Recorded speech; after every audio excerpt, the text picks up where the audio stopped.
భారతదేశ మొట్టమొదటి మహిళా ఉపాధ్యాయురాలు అక్షరజ్యోతి సావిత్రిబాయి పూలే 195వ జయంతి వేడుకలు శనివారం రవీంద్ర భారతిలో వైభవంగా జరిగాయి. Savitribai Phule foundation, Savitribai women welfare society మరియు తెలంగాణ బీసీ మహిళా సంక్షేమ సంఘం సంయుక్త ఆధ్వర్యంలో రాష్ట్ర ప్రభుత్వ సహకారంతో ఈ అధికారిక ఉత్సవాలు నిర్వహించబడ్డాయి. జయంతి ఉత్సవ కమిటీ చైర్మన్ మణిమంజర్ అధ్యక్షతన జరిగిన ఈ కార్యక్రమానికి పలువురు రాజకీయ ప్రముఖులు హాజరయ్యారు.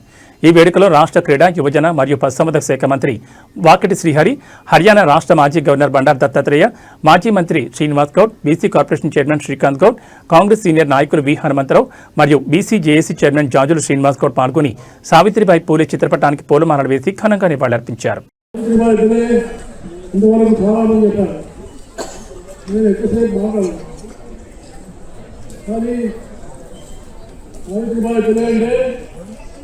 తప్పకుండా గుర్తుంచుకోవాలి. జ్యోతిబా పూలే ఆయన సావిత్రిబాయి పూలేకి చదువు రాకపోతే మొట్టమొదటి చదువు నేర్పించి బయట కాదు ఇంట్లో కొంచెం మార్పు తీసుకొచ్చి ఇంట్లో నేర్పించి బయట వాళ్ళని చెప్పాలని ముందు ఆయన భార్యలు ఆయన శ్రీమతి చదువు చెప్పి ఆమెను టీచర్ చేసినటువంటి మహానుభావుడు జ్యోతిరావు పూలేని నేను మీకు సభాముఖం చేస్తాను. ఆమె ఒక ఉపాధ్యాయులే కాదు, ఎందుకంటే ఆనాడు సమాజంలో ఆడవాళ్ళు చదవకపోయినటువంటి భావం ఉండేది. ఆడవాళ్ళు చదవకని ఆడవాళ్ళు చదివితే బాగుండని చెప్పేసి భావం ఉండేది.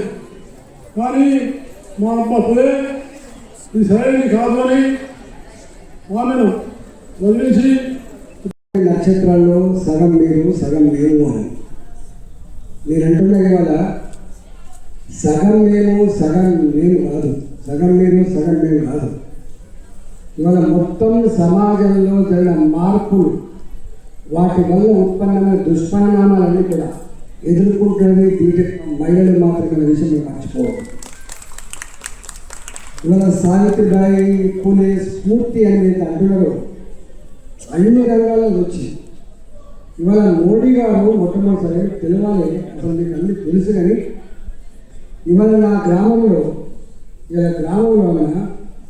మార్కెట్లు చేయలేని పని, వ్యవసాయ మార్కెట్లు చేయలేని పని నా ఆడబిడ్డలు మాత్రమే చేస్తున్నారు, మహిళలు చేస్తున్నారు. నా తవ్వకాలలో ఎవరిచ్చే సరే కానీ ఈ భూగోళం ఉన్నంత వరకు ఆయన బతికే ఉంటాడు. సావిత్రిబాయి పూలే ఆమెకు మరణం లేదు.